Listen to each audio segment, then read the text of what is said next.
Well, our Select Committee inquiry has made a recommendation to end recreational native bird hunting on all public and private land from 2024.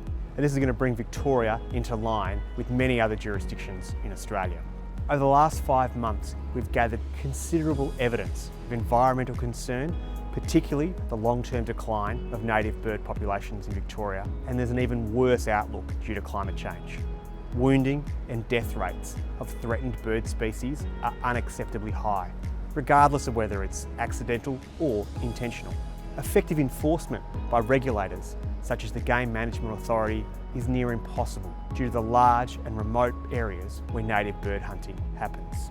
Tens of thousands of hectares of public land are off limits to non-hunters during duck season, limiting access for Victorians who want to use them for other types of outdoor recreation. Our committee has made several recommendations for the government to consider, including extra protections for Aboriginal cultural heritage sites to prevent damage and destruction, keeping the existing exemptions for controlling native bird populations impacting on agricultural and other land, retaining traditional owner hunting rights under existing legislation, and giving the Department of Energy, Environment, Climate Action and Parks Victoria extra resources to help control non-native and invasive species. We've also recommended converting existing state game reserves into outdoor recreation reserves.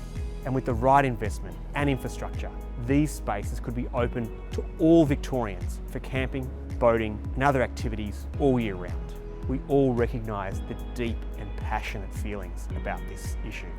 And that was clear in the more than 10,000 public submissions we received from individuals and groups. And this is by far the most submissions ever accepted by a Victorian Parliamentary Committee.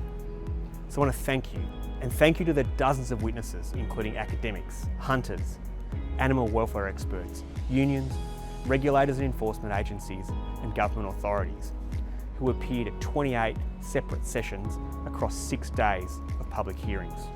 I also want to acknowledge the many hunters and animal rescuers we met during our site visits to the Hart Morass Wildlife Reserve just outside of Sale and the Connewarra wetlands near Geelong. These encounters greatly helped our committee as we determined our findings and recommendations. And I encourage you to read our full report on our website.